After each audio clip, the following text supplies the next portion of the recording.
Okay, magandang gabi po muli sa bawat sa araw po ng Biyernes. Tayo po ang dumako na sa ating live stream at prayer meeting dito po sa ating lugar. Tayo magsimula sa panalangin.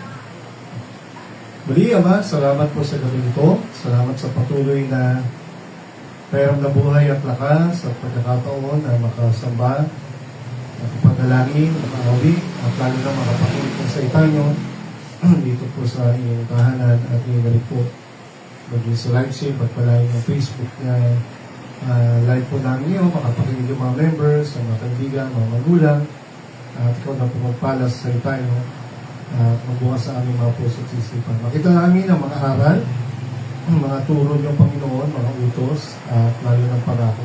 Palain niyo po sa salita nyo, kausapin niyo kami, inisin niyo po ang mga puso at isipan sa mga bagay na marumi at hindi nagkikarapat dapat sa iyong harapan. Patuloy ng gasa kami ng banal na dugo ng iyong anak at ng banal niyong salita. At ganyan lagi po kami kilusing, pagunahan, usapin ng banal niyong Espiritu. Ito yung natin pamuli, pasaksi na dito sa matamis na pangalan ng Panginoon. At po muna tayo, bago tayo mag-aral sa itaon ng Panginoon. Ito, hindi na, hindi na tayo paso. Hindi na nakaready na, nangya. Ito. Okay. Pumawito tayo.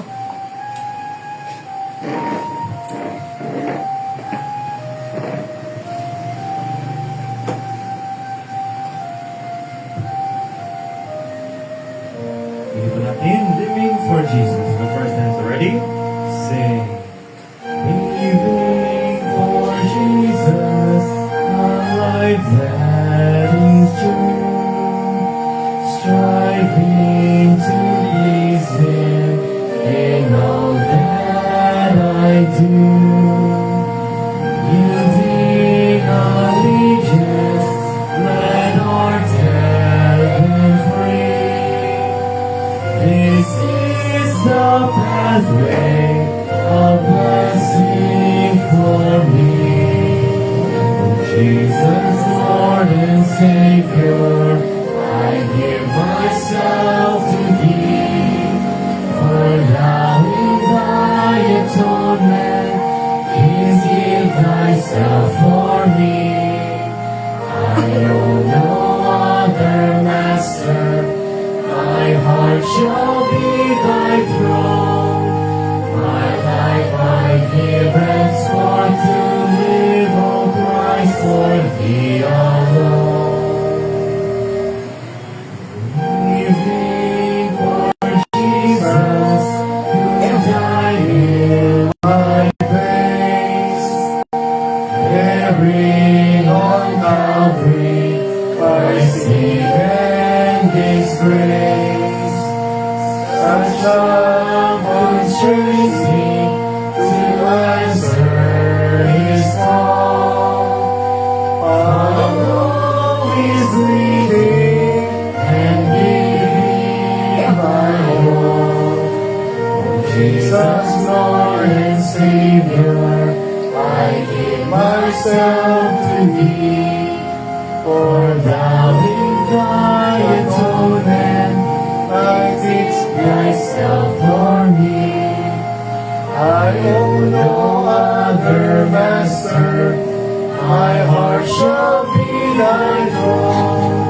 My life I give henceforth to live, O Christ, for Thee alone.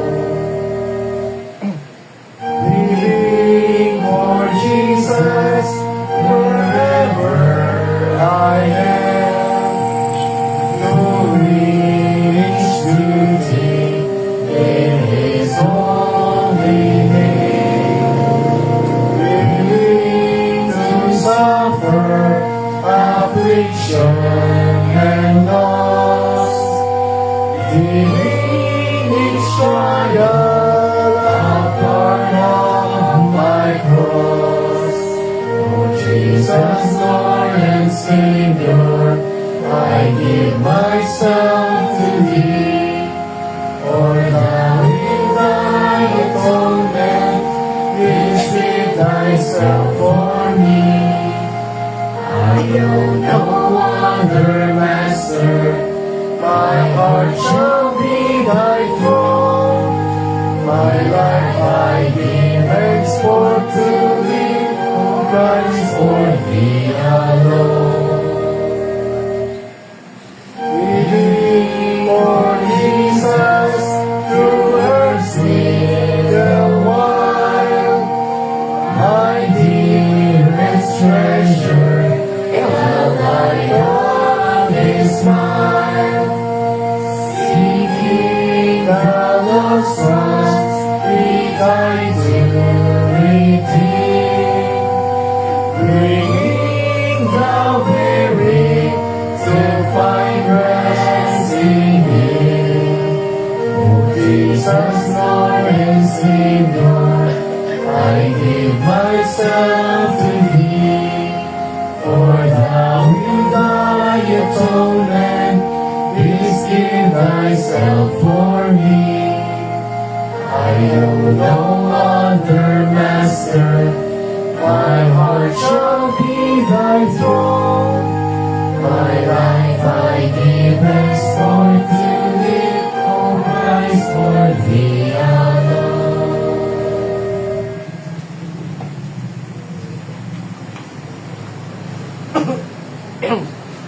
Ngayon po, Panginoon, sa ating yan, ang turo po sa atin na ang buhay natin ay hindi na po atin, binili na po ng dugo ng Panginoon. Na tayo po ay maglikod at sumaba at gawin ang kalooban niya sa bawat tao. So, let's discuss ang ating pong bagong topic na ngayong buwan ng September at napapanahon no, ay discuss po natin ang the Christian and the government. Okay, so God and government. So ano ba ang ating tungkulin bilang mga Kristiyano sa ating sa mundong ito, no, lalo sa ating gobyerno.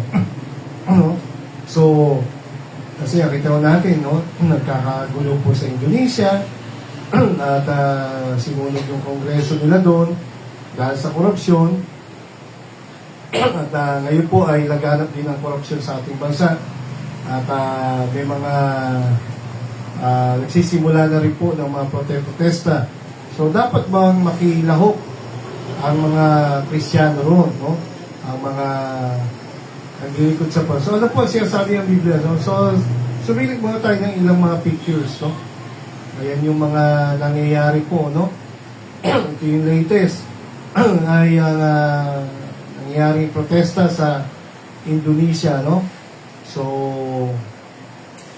sana nga po, kung meron ganyan ang ating bansa,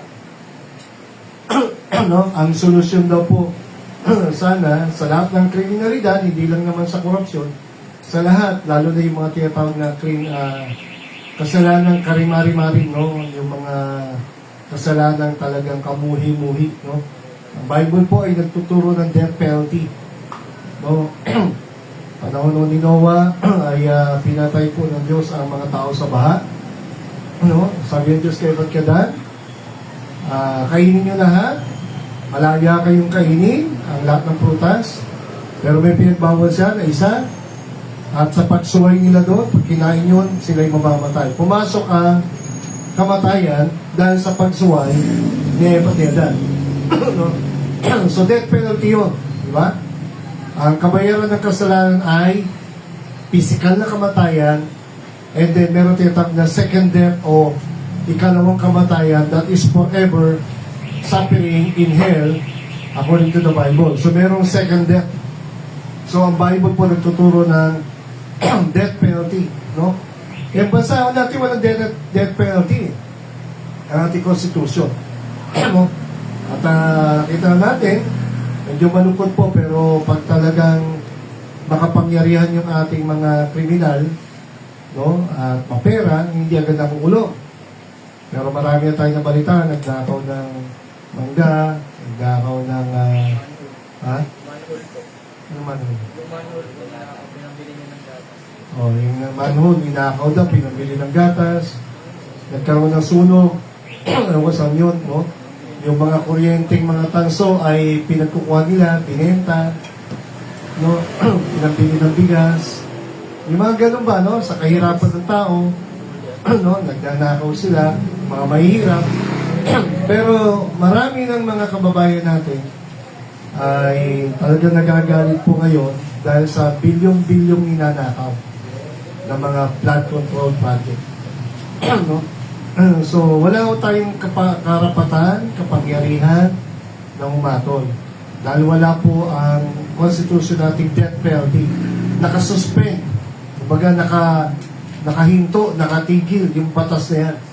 No? Kung ibabalik yan, sabi ni Senator Bato, kung gusto niya ihain ang batas ng death penalty sa plunder. Dapat nilang plunder, pati yung mga no, drug syndicate.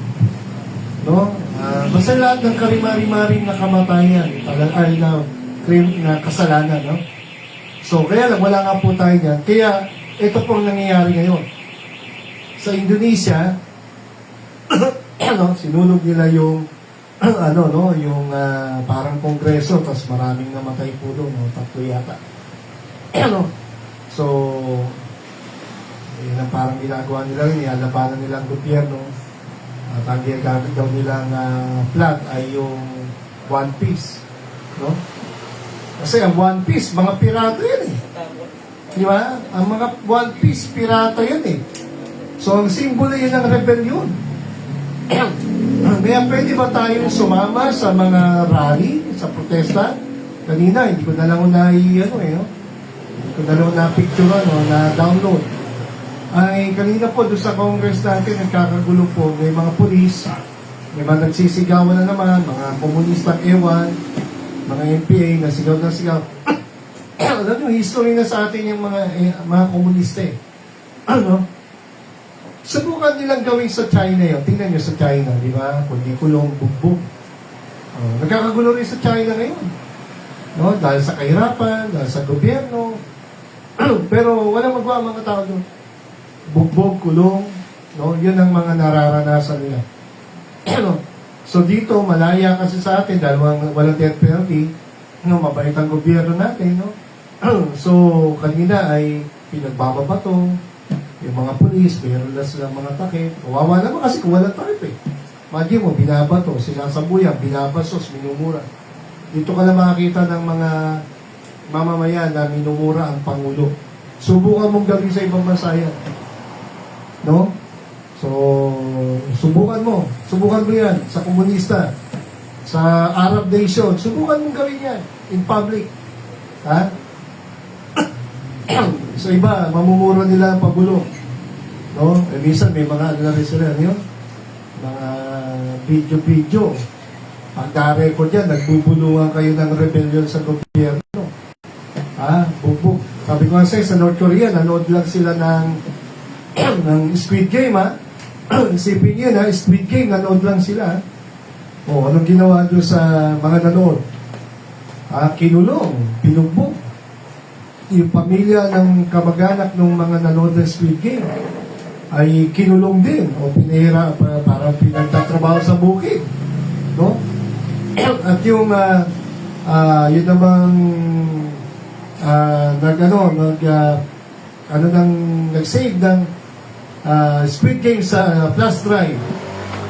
Patay, di ba? Binita yun sa bansang North Korea. No? Kaya, saan nyo gusto? Komunistang bansa? Sa, sa Islam na bansa? Babae, vlogger, nabalitaan nyo ba yun? Pugot ulo. Di ba? Bitay. Yung vlogger na sikat yung babae pa, pinugutan na ulo. Islam na bansa yan, mga Muslim. So dito sa atin, ay masyado lang pong mabait ang gobyerno. Wala nga kasi tayong bitay. So, may problema ng korupsyon, pero buong mundo yan. Hindi naman sa bansa lang natin ang korupsyon. Tandaan nyo, hindi lang sa bansa natin. Buong mundo magulo po. Maraming mga problema ang iba't ibang bansa. Pero makita natin, gaano kahalaga ang gobyerno? Bakit? Tingnan nyo, sa ikaw, may pulis tayo. May kulungan, or may pulis, may batas. may kriminal, may may judge. Kung wala kulungan, sa mo ilalagay yan, mga kriminal. May kulungan na, may pulis, may batas, may judge. May kriminal. Magulo pa rin. Paano kung wala pang pulis? Kaya yung nangyari sa Indonesia, ano nangyari? Hindi na mapigil yung mga tao. Di ba? Kasi sinunog nila dapat yun. Pwede na nga barilin yun Pwede na nga pong ano yun ikulong yung mga yun. Pero, bakit parang malaya sila? At medyo malungkot po. Pero alam nyo, basta talaga ayokong manisi. Pero totoo lang, basta may mga reliyon kasi na nagtuturo ng talagang rebellion sa gobyerno. Hindi ko na babanggitin, pero alam niyo yan. No? So, may mga reliyon na lumaban sa gobyerno. So, kaya, ang tanong, tayo ba sa ating bansa na malaya naman? Ay, pwede ba nating murahin, batuhin o saktan, lumaban sa gobyerno? Dahil may mga batas po tayo dito. Di ba? Na dapat natin igala. At lalo na, may batas din na galing sa Diyos sa Bible. So, dalawang batas natin may batas. Batas ng gobyerno, ng ating basa, at batas ng Diyos sa Biblia. No? So, ayan, no? Mga estudyante, nakakalungkot. Kasi mga gulo nga po sana dahil bagsak ang ekonomiya ng Indonesia ngayon. Medyo, talagang hirap po sila ngayon. So, mahirap din ba sa atin, pero parang mas mahirap yata ang buhay ng Indonesia. No? Kaya, tas may corruption pa ang gobyerno. Pero mo kasi, sweldo raw ng mga pambabatas ay $3,000 a month. Laki, no? Magkano yung 1,000 na lang sa 150,000 kada buwan. So, nagreklamo yung mga naghihirap ng mga trabahador. No? Nagalit sila. Kasi libre-libre yung mga politiko sa kanila. Kaya yan, hindi po natin yung tuloy-tuloy yata. No?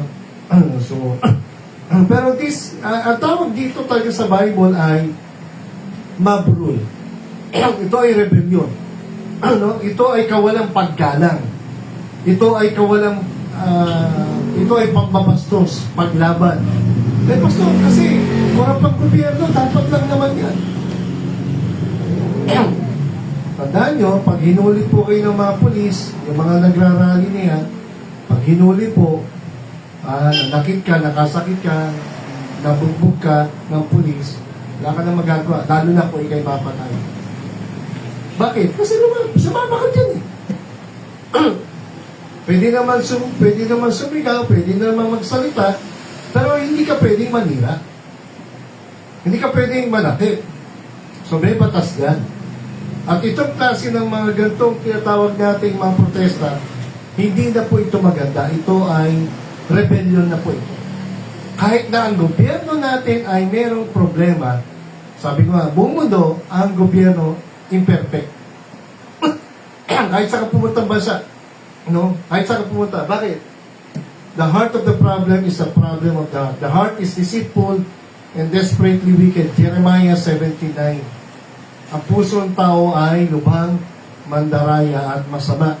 Walang matuwid, wala kahit sa lahat tayo makasalanan. Di ba? Kaya, ngayon, yun na lang ang problema. Sabi nga ni Spider-Man, great power means great responsibility. So, mas malaki ang kapangyarihan at authority ng mga pinuno natin sa ating bansa, sa religion man o sa politics natin, mas mabigat ang kanilang tungkulin, mas mabigat ang kanilang pananagutan.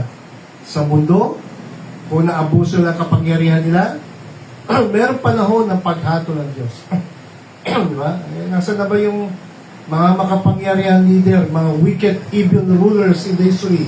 Karl Marx, Lenin, Hitler, asan na yung mga yan? Diba? Sila Pol Pot ng Cambodia. Asan na po yung mga yan? Wala ho. Namatay din sila.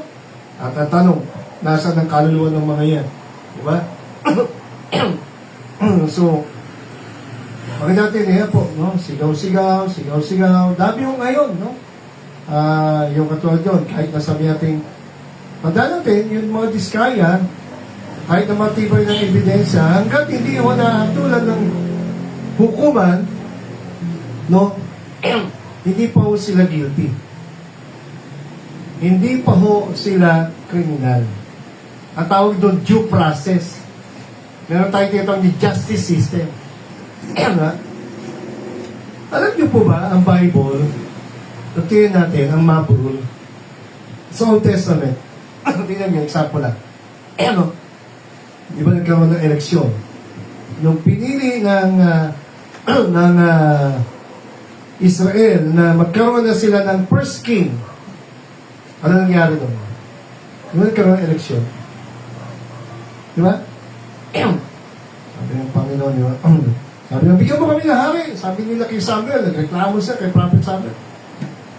Sabi ng Panginoon, pag humingi kayo ng hari, hihingi sa inyo ng tax yan, magiging pinuno yan, susundin nyo ba? O sige, kasi naigit sa ibang bansa. May mga hari. Pero ang totoo nun, alam nyo, binastos ng Israel, when they ask for first king, it means, ayaw na namin ang Diyos ang pinuno namin, bigyan mo kami ng leader na tao. Pero kahit nagalit na ang Diyos sa binastos nila doon, sige, sabi ng Diyos kay Samuel, sige, bigyan mo siya ng hari. Oh. Binigyan pa siya ng chance. Oh, sige, pumili niya sino. Sabi na, aming hari ay si Saul. Why? Magandang katawan, malaking katawan, macho, malakas, matapang. Okay, so pinili. Pero nangyari, alam natin padamuli, pinili na tao na binoto. Pero naman madamuli, naging mayabang, bumagsak. Nireject ng Diyos. Pumili ang Diyos ng bagong hari sa katauhan ni David.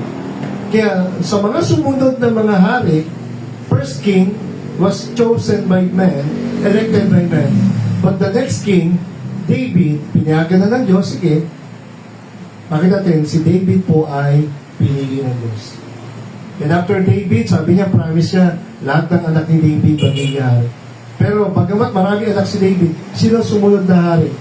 Na pinili ng Diyos na naman, si Solomon. After Solomon, ay ang sumunod ay si Rehoboam. So, nagkaroon ng saling lahi. Puro chosen of God. Sa templo, pinili ng Diyos. Si Aaron at yung mga sumunod. Sa prophet, tinawag, pinili ng Diyos si Moses. Ganun ang Bible. Bakit pinipili ng Diyos? Bakit kailangan piliin ng Diyos? Siyempre, mas matalino ang Diyos sa atin.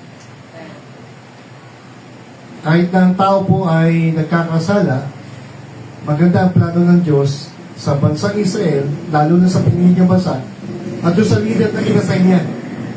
Kaya si David, kahit nagkasala, hindi rin perfecto lang ni Saul, pero nag-humble, pinatawad niya. Hindi katulad ni King Saul, talagang nagrebelde, tuloy-tuloy. Sa Book of Judges, mababasa niyo ang Mabrul. Ano sabi ng Bible doon? Tingnan natin sa verse. Okay. So, Mabrul, o yung mga protesta ng mga tao, hindi po maganda yan. Kasi ang epekto po niya, ito po. Yun yung sabi niya. Sa dulo. Nasa na yun. Okay. Nasa na yung verse. Tignan nyo nga po yung dahil wala silang hari that time. Pag-i-check nyo nga yung verse na yun. Because they don't have the king. Ano yung verse na yun?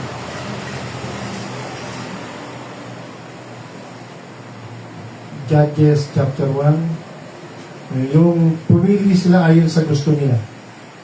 I forgot on yung chapter na po. Anyway, sabi ko doon, no, ang mga tao ay pumili ayon sa kagustuhan nila. No, i-check nyo nga yung verse na yun. Anong verse? Sa Book of Judges. Yung pumili sila ayon sa kanilang kagustuhan. Okay. Nakita nyo? the book of Judges, kapag ang tao pumili, ito pong epekto. Ano nga yun? According to the ano yung keyword doon? Ano yung keyword doon? Tulungan mo ako yung sa mga nakakalala. According to their, yung parang gano'n.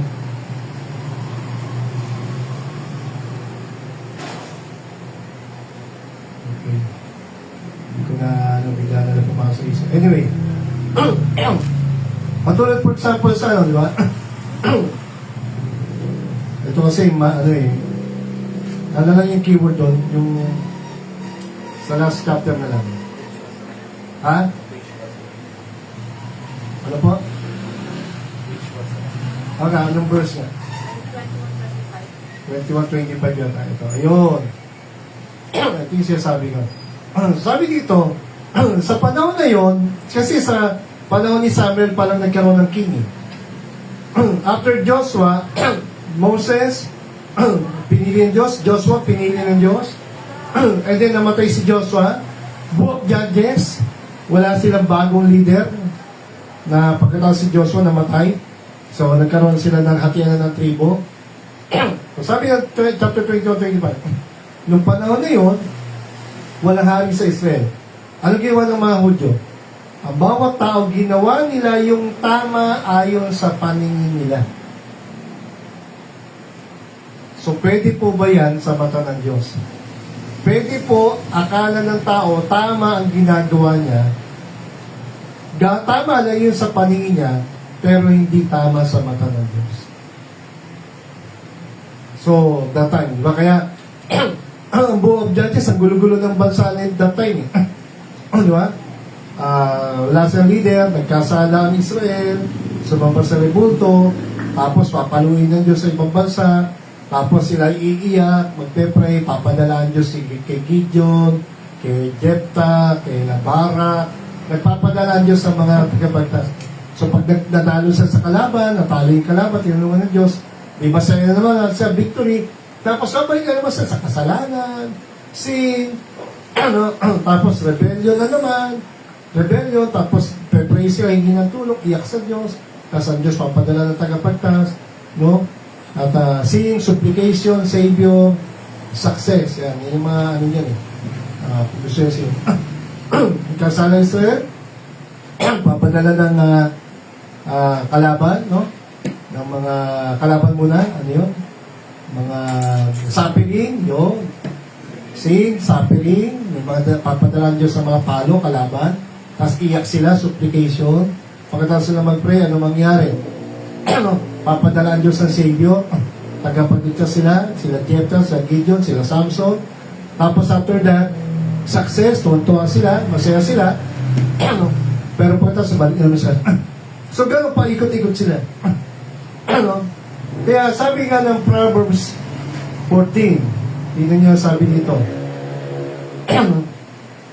Kaya bakit mahalaga ang gobyerno? Bakit mahalaga ang batas? Proverbs 14:15, kung yun ang naman. Sabi ng Proverbs 14:15. There's a way which seemeth right unto man. Proverbs 14:12. Ayun. So sa Book of Judges, ginawa ng mga Hudyo ang sa tingin nila tama. Sa tingin nila tama. Ayon sa talino nila. So akala nila tama. O, di sige. Pero sabi ng Proverbs 14:12, meron sa tingin ng tao tama, pero ang dulo pala niyang kapahamakan. So, kaya nga may gobyerno, kaya po may batas. Diba? Bakit may pulis? Kailangan igalang mo yan, kahit na may corrupt na pulis. Oo naman, may mga corrupt na politician, pero still, igalang mo yan. May batas tayo. Kasi kung wala tayo igagalang na batas, ano mangyayari sa bansa natin? O, eto. Gusto nyo makita yung mga epekto? Kaso, magulo pong dito na. Kaya, katulad sa Indonesia, hindi ginagalang ang batas. Ha? Kung may problema mga leader nila, reklamo sa reklamo. Ayan, yan yung kanilang presidente. Kasi nga, meron daw, sinagasaan daw Ito yung naghahatid na para natagdo. Jollibee yan yun. Yung food rider. Sinagasaan yung 21 yung sinagasaan daw kasi ng mga pulis yun. Yun daw yung nagtulak, kaya naggalit naman siya yung mga Indonesia, no? Kaya yun, sinulog niya. Sabi niya. But still, no man is above the law. Nangyari nga, napatay ng mga pulis. Kung totoo nangyari yung delivery rider. Pwede bang gumante yung mga mamamayan? Sulugin yung kongreso? Tawag doon, arson. So automatic, pwede silang huliin doon. Pwede silang bugbugin. Pwede sa ikulong. To the point, alam ko, may bitay din yata sa Indonesia dahil Islam country sila. Dahil kung gugustuhin talaga ng mga presidente na barilin sila doon, pwede bang magalit yung mga tao, magreklamo? Hindi mo. Kasi may bitay sila doon Sa atin, wala. Kaya galit ang mga tao pag may mga EJK, di ba? So hindi naman tayo sang-ayon doon. Nakita niyo po nangyari sa ating dating Pangulo. Di ba? Bakit ito sinapunta ng ICC doon sa Dahig? Bakit ang Pangulong Marcos? Sana, diktador, masama. Tingnan nyo. Napatanggal ng people power. Bagamat peaceful yun, pero ang totoo po, nakialam ang Amerikano doon sa atin that time. Kasi hindi ko nakialam ang Amerikano that time, bloody war ho talaga yun. Kasi desidido na po ang Pangulo na talagang saktan sila Enrile that time, ayon sa history. Nakialam na po ang Amerikano that time. Kaya yun nga po, karoon ng mabuti lang, hindi peaceful yung ating yun, no? Mabuti. Pero yung ginawa ng Indonesia, ang layo sa sabi nyo, ginagaya tayo. Hindi ho. Malayo. Di ba? Kung alam nyo po yung, ano tawag dito? Medjola Massacre. Tsaka yun dito sa may Tarlac, yung Hacienda Luisita Massacre. Di ba? Nagreklamo sila sa gobyerno ng mga Aquino. Kasi yung mga magsasakang kinuhanan ng bukid, nagprotesta. Nagprotesta, hindi ko lang kung anong basta naging na sa Banansayta, di natin. Mali mo yun. Di ba? Nagkaroon ng sakitan, daming namatay. Sa Mindiola, dami rin namatay. Kasi alam nyo bakit? Merong mga komunista na nakikisaw-saw. Yan ang history natin. Yung mga komunista, kaya malakas ang loob dito kasi mayroon tayong freedom. Sabi ko, subukan nila doon sa China yon, subukan nila sa Russia, subukan nila sa North Korea doon. Communist country, walang freedom sila roon. Hindi sila ubra. Dito, inaabuso ang ating batas sa Amerika. Di ba? Ngayon, nag-ipit si President Trump. Daming nagpupuntahan yung mga immigrant. Walang passport, TNT. Inuuli sila. Tapos siya sabi, ano daw, EJK, meron daw, abuse ang government.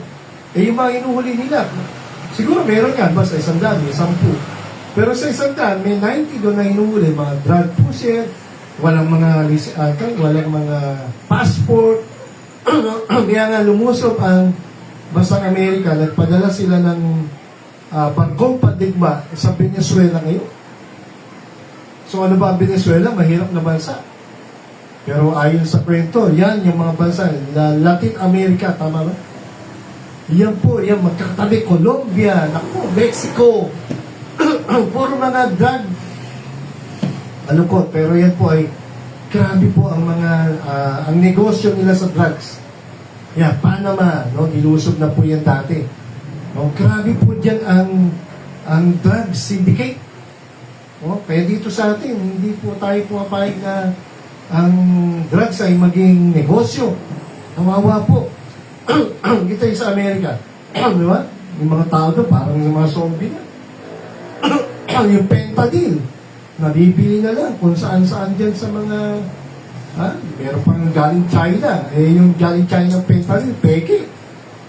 Yung lalakas yan, ang mahal yan. Tapos, hahaluan mo ng peke. Meron nga yata lumalabas yun. yung nabalita ko sa kabataan, naku, ingat kayo ha. Mga party-party nyo, naku, ingat kayo mga kabataan, iwala. Meron po ngayon mga drugs na inahalo sa inumin sa pagkain. Parang meron din yata ini-spray.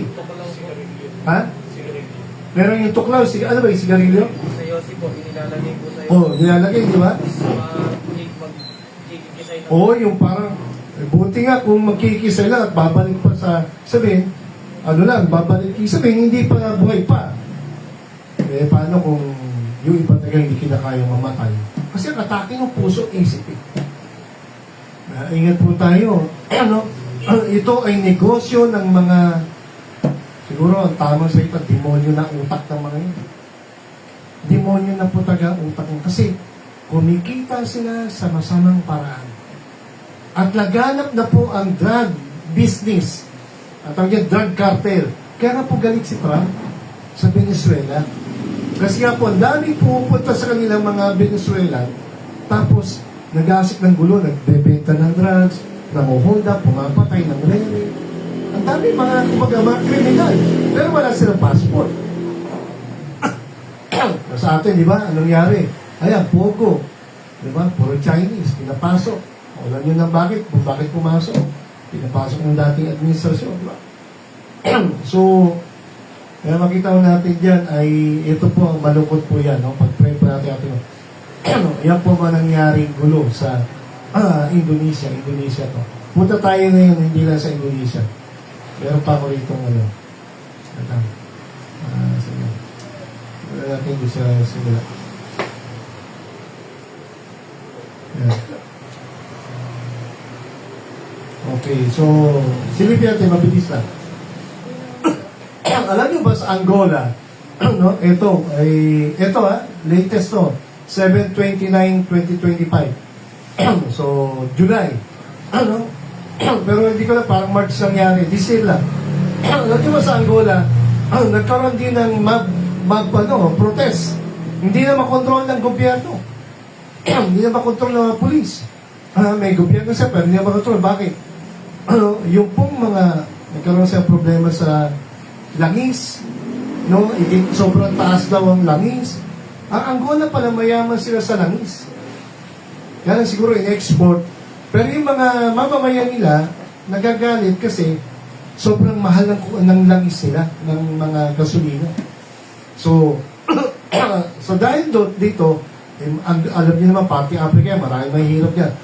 So, ang daming nakawan, ang daming vandalism, yung mga, yun yan, yung sa mga gobyerno, sa mga negosyo, ninanakawan, mga bahay, o kaya, nilalagyan ng siyasabuyan ng mga kung anong mga pintura o pangalan. So, yun yung mga nanggugulong mga mamamayan na sa sobrang hirap na, wala na pong takot sa gobyerno. Lumalaban na at nagre-rebelde na. So, lumaban sa gobyerno at pasama ang sitwasyon na. So, sabihan, Angola ay ang isa sa pangunahing oil producer, pero yun nga po, no, maraming inaresto sa lugar ng Luanda. No? Sa Luanda po yan. Ano pa? So, package of disorder persists in Luanda. Yan, no? Marami pong lumalaban ngayon sa Angola po yan. Ayan, Angola din po ito. No? Okay, so dahil nga po sa presyo ng gasolina. So ang pulis ay gumamit na po ng matinding pwersa para patigilin lang, papayapain yung mga magugulo na nanggugulo. Ano? Talagang gano'n, mahirap ang mamamayan, nagugutom, naghihirap sila, lalo sila. Mapalag pa nga tayo eh. Kung mahirap tayo, lalo ito. Lalo po ito. So yun yan. Nilalabanan ng gobyerno nila. Pero ang tanong kasi ito, yung pa ang solusyon. Halimbawa na lang, sige, tingnan nyo ito nangyari. Di lalaban ka sa gobyerno. Ito niya, Angola, Indonesia. Okay. Di may mga pulis pa na pipigil pa sa control. O ito ngayon, punta tayo rito. Yan, July 12, 2025 yan, ha? So, magulo. Kumbaga, magulo yung lugar niya. Ayan, Angola. Okay, poverty, hunger, marami naghihirap, nagugutom. Okay, dahil sa pagtaas ng presyo ng langis. Ayan. So, ito, yan. Nilusob nila na yung mga negosyo ng Chinese. Nagalit din sila sa mga Chinese. Angola naman ito. No? Angola naman ito. O, yan. Kawawa, yung mga Chinese business. Yan, August 18, 2025, no? Angola to South Africa. Kumalat po, maraming mga negosyo ng Chinese na alam niyo mga Chinese, yung iba kasi nag-business lang, pero iba nagdadaya. Yan. So, nagalit, ninakawan nila at naghihirap. Takbuhan ng mga Chinese yan. No? Pinalis nila ng gobyerno kasi nga po, nagkakaroon ng away, nagkakaroon ng pandarayan. So, yan. So, lumawag na lumawag. Di na makontrol ng gobyerno ng Angola, ng mga pulisyan. No? Naging problema na yan. Sabi, Angola shocking 24-hour ultimatum on August 8. 300,000 Chinese uwi. Okay. So, kasi tumaas yung yung violence. Yung mga negosyo ng Chinese, yung mga kaibahan na, at pwede sila mapatay, takbuhan sila sa airport, uwi sila. Pinabutya, pinauwi pa ng presidente ng Angola. No? So, yun po, nagkakagulo po sila that time. August 19 to, no? Okay, last month lang. Okay. So, kasi yan, nagkakaroon daw ng pandaraya sa mga Chinese yan. Pero gusto makita niyo din yung highlight. Okay, yung highlight, kapag ang mga tao ay naging rebelde na at lumaban sa gobyerno at hindi na nakontrol, so, ano ang mangyayari? Anong resulta? Ito. Haiti, kailan po ito? April 16, 2025. Okay, April 16, 2025 yan, ha? Pero last year ho, ito nagsimula. Last year. Ano nangyari yan? Ang Haiti ay matindi na po ang violence. Lumaganap na, escalate, tumaas na. Ha? Kumbaga, nagkaroon na ng civil war. Okay. Hindi na makontrol ng gobyerno. Kaya, no? Matindi na po ang paghihirap, gutom, hirap, krimen, nire-rape po mga babae, ang mga matanda, pinapatay, minamasakir, takbuhan sila, takbuhan yung iba, no? So, kawawa po sila dyan. Ang gulo, sa madalit salita, pag hindi po nakontrol ng gobyerno itong mga gantong riot protest, sasamantalayin po yan ng mga kriminal. At pag lumakas ang mga kriminal, ay ganyan ang nangyari sa Haiti. Ganyan ba ang gusto ng mga Pilipino mangyari sa Pilipinas? Katulad sa Indonesia, nakakatakot yun. Yung sa Angola, nakakatakot yun. Ito, sa Haiti, nangyari na. Lumakas po yung mga kriminal, may mga baril. Nakikipagbarilan na sila sa mga sa mga gobyerno. Natako pa kayong gobyerno, parang hindi nangyayari sa Mindanao. Di ba buti Mindanao, tahimik kayo. Di ba? Ano yung gulo dyan dati? MNLF, MNLF versus government. Tapos tahati pa, MNLF, MILF, Islam. O, pero buti kayo, di ba? O, pa. Bakit? Kasi may gobyerno. Kahit may korupsyon sa ating bansa, pero at least may gobyerno. Natutulungan yung mga mahirap, may ayuda, di ba? Meron pa rin mga, tulad sa Pasig. Sada nga lang. Pag-priyente, magkaroon tayo ng pinunong kayo. So, ang ating Pangulong Marcos may ginagawa naman, kaya lang, hindi nga lang sa perfect. Di ba? So, makita natin dyan, pag-pray natin ng ating, ang solusyon ba, magprotesta ka, sumama ka sa kalye, sigawan mo, murahin mo, batuhin mo, lumaban ka sa gobyerno. Yun ba ang solusyon? Hindi. Kasi pag ganyan ang ginawa ng ating bansa, ng ating mga mamamayan, ang mga kriminal na may mga paril, mga nanguhulda, sino ba? Magkaroon ng patayan, hold upan, ano ba sa barangay? Sino ba umuhuli dyan? Sino? Pag hindi kaya ng tanong, pulis. Pag hindi na kaya ng pulis, diba, sa barangay na. Kailangan na ng tulong ng sundalo. Pag hindi na kaya ng sundalo, diba, kaya katulad yung naalala niyo ba nangyari sa Zamboanga 6, sa Marawi, ano nangyari? Sundalo nang lumusod doon kasi mountain yun eh. Diba? Gusto niyo ba gano'n? Kaya, susuportahan ba natin yung mga tinatawag nating mga rally-rally niya? Yan ba ay anti-government? Ha? O yan ba ay anti-gun? No? So, yan ba ay talagang nagpagbibigay galang sa Diyos? O pagbabastos na rin sa Diyos? Kasi dinesign ng Diyos, parang simple na lang natin, huwag na yung gobyerno. Ang gobyerno na mamahala sa bansa. Sa bahay, sino ba namamahala? Pwede ba yung anak ang mamahala kung buhay pa ang magulang? O sabihin natin na magulang yung senior, matanda na, sakitin na. Ikaw na may trabaho, anak. Ikaw apo, may trabaho. Ha? O dahil ngayon, yung lola mo, yung magulang mo, senior na, matanda na. Eh, pwede mo bang pastos-pastusin na lang? Ha? At sigaw-sigawan, mura-murahin. Pero isa, may mga ganyan tayo nakita ba? Ibig sabihin, hanggang po yung magulang, kahit may sakit siya, ha? Kahit may kapansanan, kahit may kakulang, kahit sabi natin matalini anak, pero yung magulang ay sabi natin kulang sa kalaman. Hindi dapat binabastos ang magulang. Meron pa rin tinatawag na kaayusan, pamamahala sa tahanan. Sa barangay, may kapitan. Sa bayan, mayroong mayor. Sa probinsya, may gobyerno. Di ba? Bakit may congressman? Bakit may senador? Bakit mayroong pangulo? Bakit mayroong sekretary sa bawat sangay? Malawak kasi ang buong bansa. May DPWH, may DepEd, mayroong DSWD. Ito ba ay nakakabuti? O lalo nakakasama sa bansa natin? So, ang gobyerno, palalakihin lang natin authority. Ang gobyerno, pangkabuuan sa buong bansa. Lalo na pag merong kriminalidad. Sino ang uhuli dyan? Sino ang susugpo? So, yan ang assignment. Yan ang trabaho ng gobyerno. Kaya pag ang gobyerno ay natalo ng mga kriminal, ay, nako, nakakalungkot po, nakakatakot. Di ba?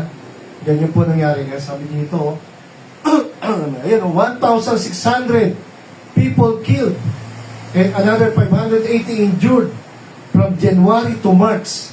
O ito, saan po ito? Sa Haiti po ito. Ha? Sa Haiti po ito. No? January to March lang ito, ha? 1,600 ang napatay at 500 ang nasaktan. Bakit? Paano na eh? Bagulo na eh. Civil war na sila eh. Matatapang yung mga kriminal doon. De baril na sila. Diba? Kaya nga kawawa po ang mga tao doon. No? Ayan, ito pala. Mas wala kayo.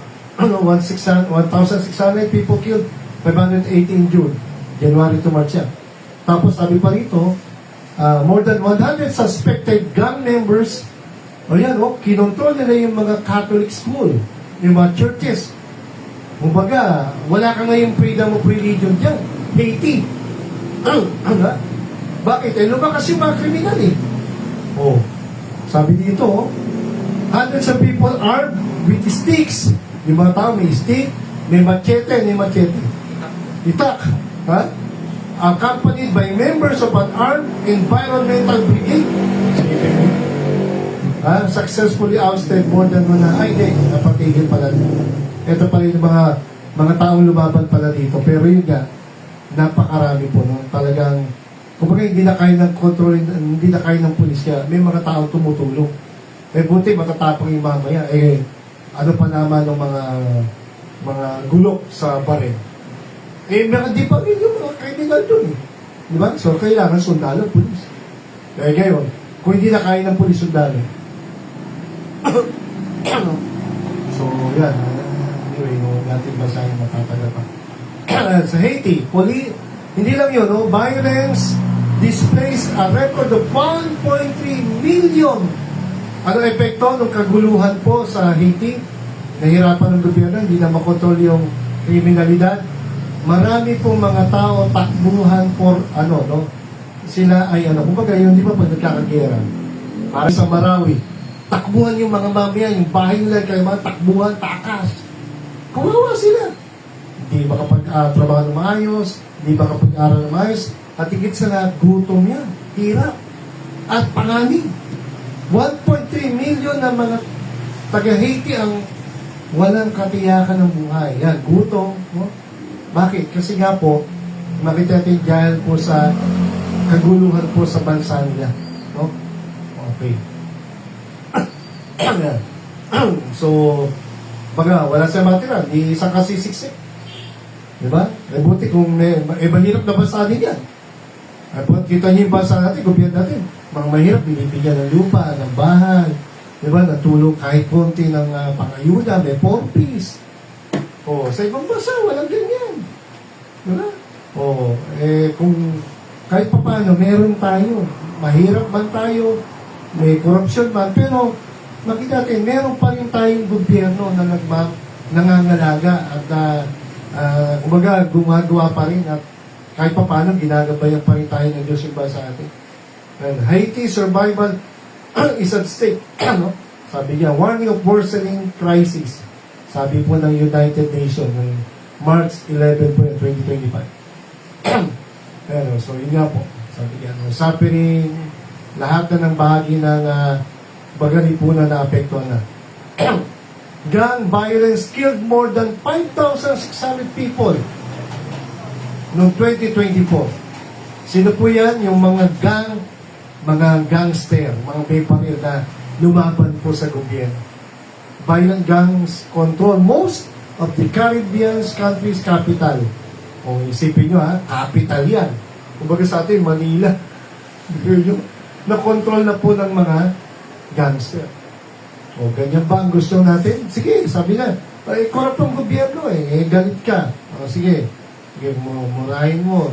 Sumigaw ka ganito, lumabang ka. Magbaril ka. Ano mangyari sa bansa natin pag ginaya natin ang Haiti? Diba? So yan ba'y kalooban ng Diyos? Hindi mo. Hindi po yung kalooban ng Diyos. Okay, so as I close natin, sumilip tayo konti. A Christian's duty to the government based on biblical principles include submitting to governing authorities, paying taxes, honoring leaders, and praying for those in authority.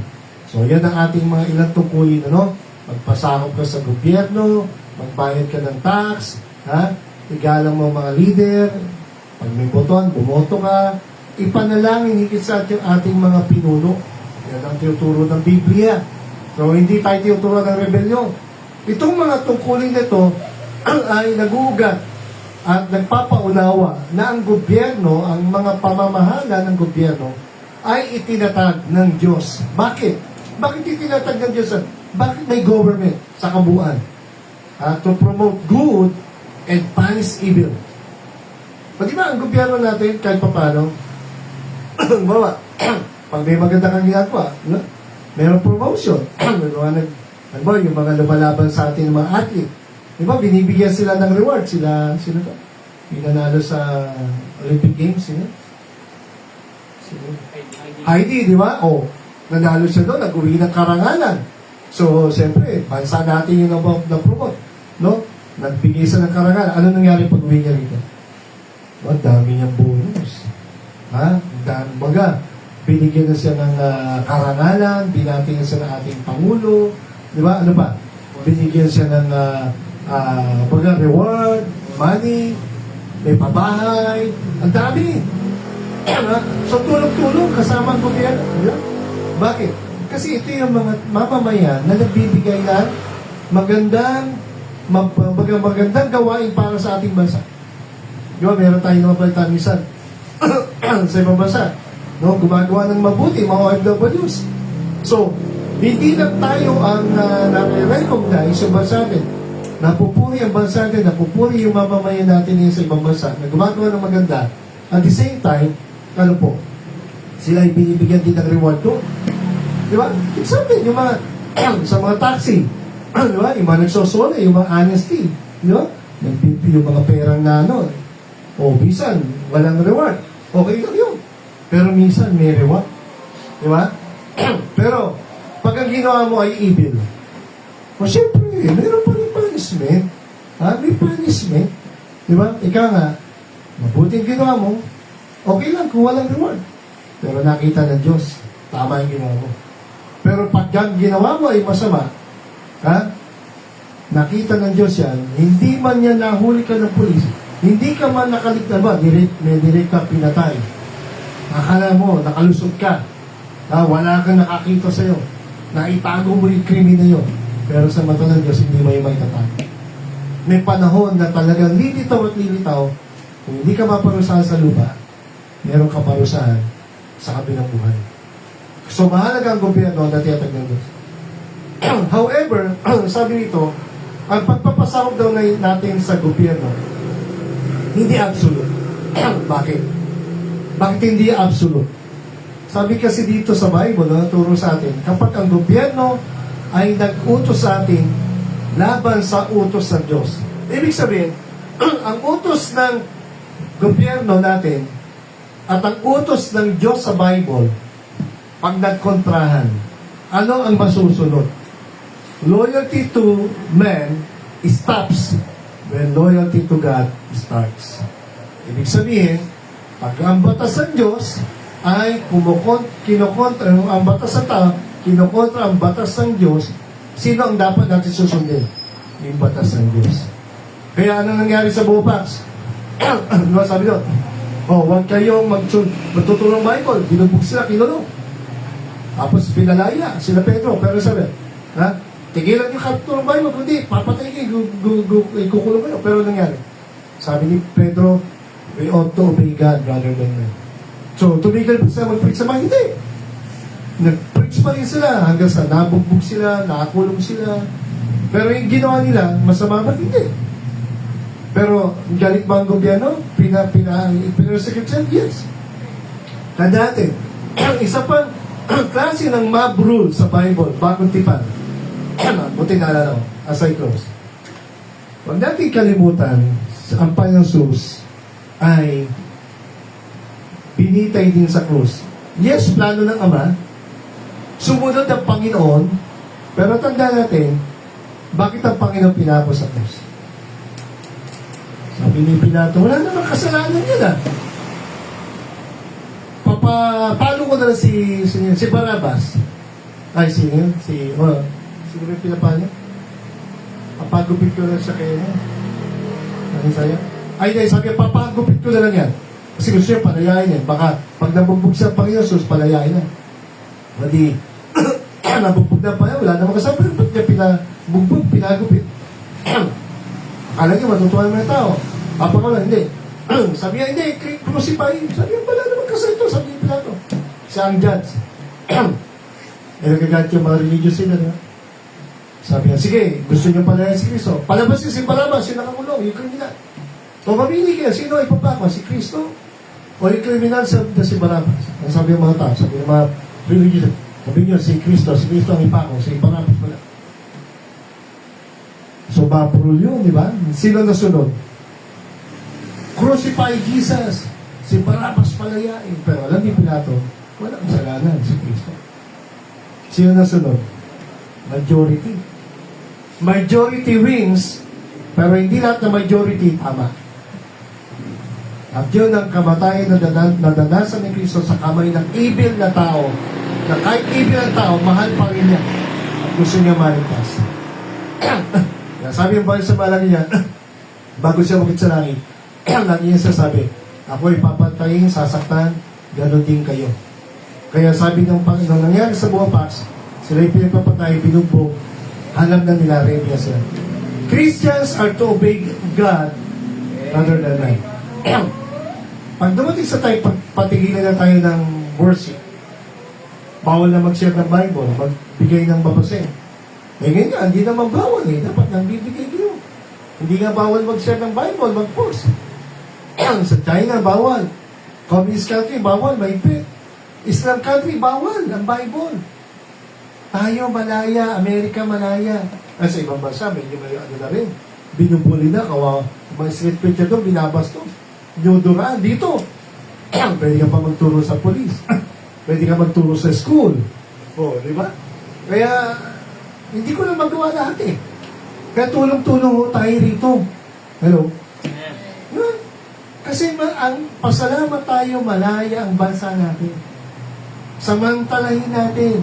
Huwag natin hayaan na pagbawal na magturo ng Bible, saka ka magtuturo. Bakit mas maganda yun? Pero mahirap. Habang malaya tayo, obey the Lord. Di ba? Pero pagka pinagbawalan na tayo, still obey the Lord rather than man. So, ginagana natin ang gobyerno, pero ang pagsunod sa gobyerno hindi absolute. Kasi ang pinakamataas sa kapangyarihan ay ang kapangyarihan ng Diyos. Kaya sabi ng Panginoon kay Pilato, di ba? Sabi niya, tandaan mo, yung kapangyarihan mo ay galing sa taas. Sabi ng Panginoon kay Pilato. Kaya lalo natakot si Pilato. So, biblical mandates for Christian engagement. Hindi natin tapos yan. Next week na natin ito. As I close, sabi nito, no? Nagsulat lang kasi ako ng mga comments sa mga nakikita kong post niyo. No to civil war, no to violent mob, just like sa nangyari sa Indonesia, Angola, Haiti. No to chaotic citizen. Hindi tayo naniniwala sa magulong mamamayan, protesta rally, hindi tayo makikisa dyan. Di ba? Kahit na ang ating gobyerno ay corrupt, hindi po. No? Meron pong hahatol dyan. Meron due process. Hayaan na natin. No? Hindi ang mga protesta na yan, pambabastos, paglaban sa gobyerno ang solusyon sa problema natin bansa. Marami tayong problema. Dapat tayo ang pinaka-the best na magagawa natin panalangin. No? Panalangin, suporta sa gobyerno, hayaan natin gumulong ang justisya. Kasi pag hindi po nila binigay ang hatol na dapat nila ibigay, tandaan nyo, may hatol po ang Diyos. Yes to responsible, God-fearing, law-abiding, honorable, freedom of speech, Filipino citizen. No? So, tayo ay responsable, may takot sa Diyos, magiging masunurin sa batas, maging marangal, malaya, meron tayong kailangan magsalita. Pero hindi ibig sabihin magmumura ka, babastos ka. Ha? Babastusin mo yung Pangulo. Hindi mo tayo gagayin doon sa mga bastos na tao. Walang galang, hindi ho. Ang the best natin magagawa, pray for our leaders. No, pray for our leaders, still respect the law, dahil pagka tayo ay gumawa ng mali. No? Ayan po. So, meron due process, may punishment, sa lahat ng kriminal, at maging mga corrupt government officers, at alam natin, ibibigay ng Diyos yan. Kung hindi ibibigay ng ating justisya, ibibigay ng Diyos yan. Maghintay lang po kayo. No? So, pray for wisdom, peace, and order, good governance of all government, public servants, and the citizens. Ang tanong, nananalangin ba kayo? Diba? Baka tamad tayo manalangin. Reklamo tayo na reklamo sa gobyerno.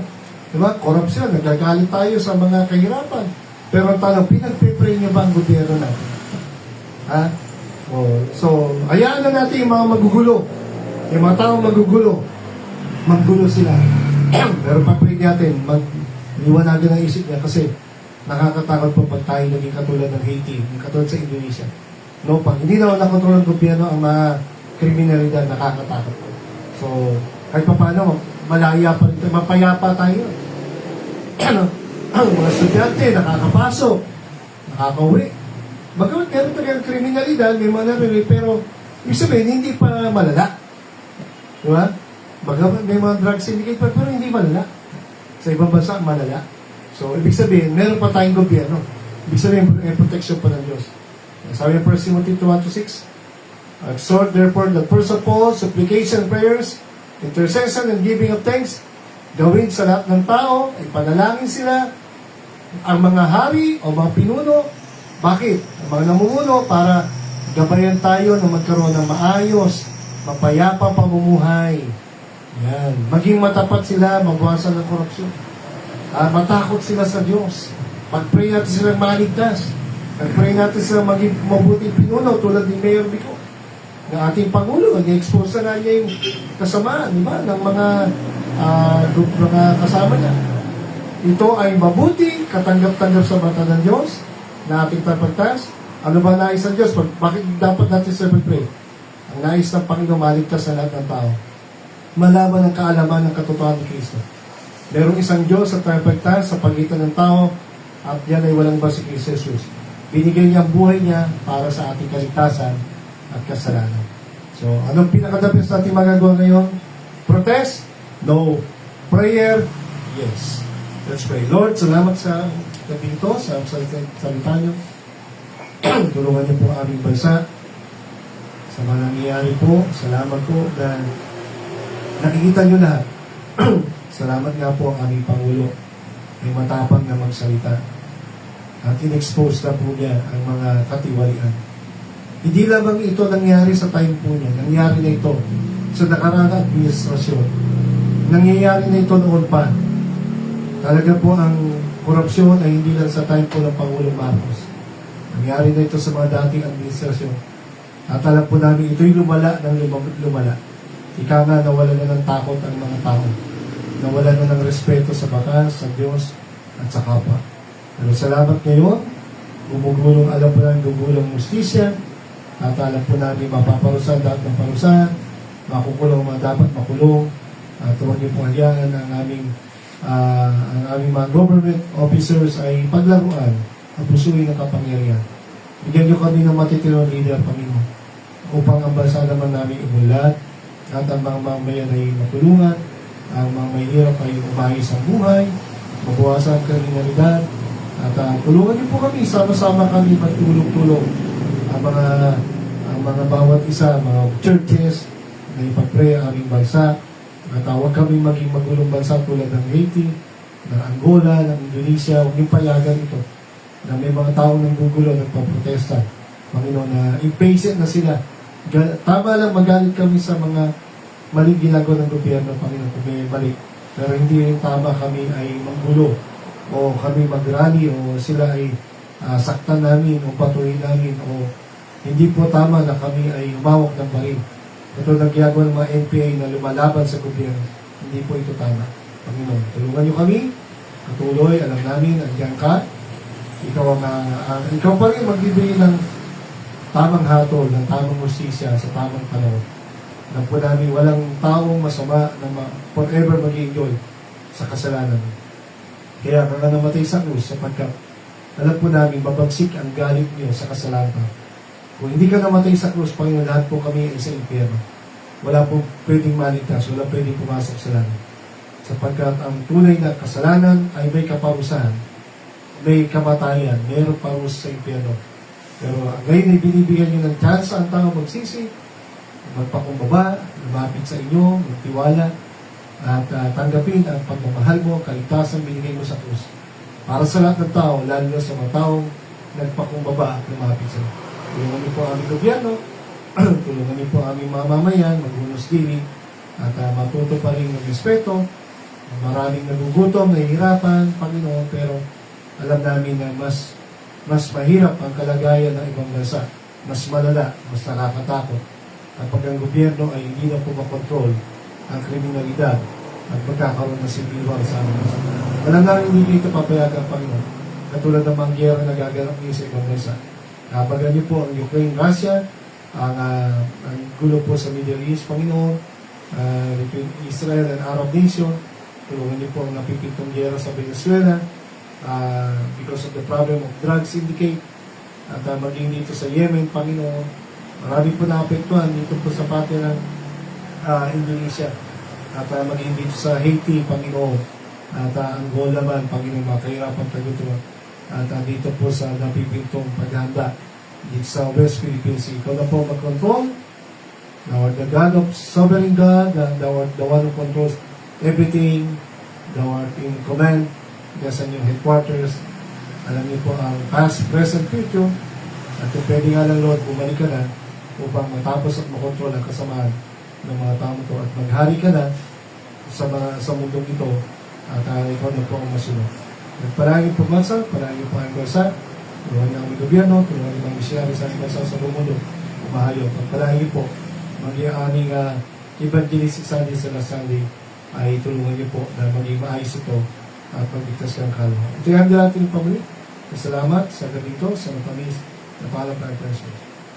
Ng gabi po, see you on Sunday. God bless you.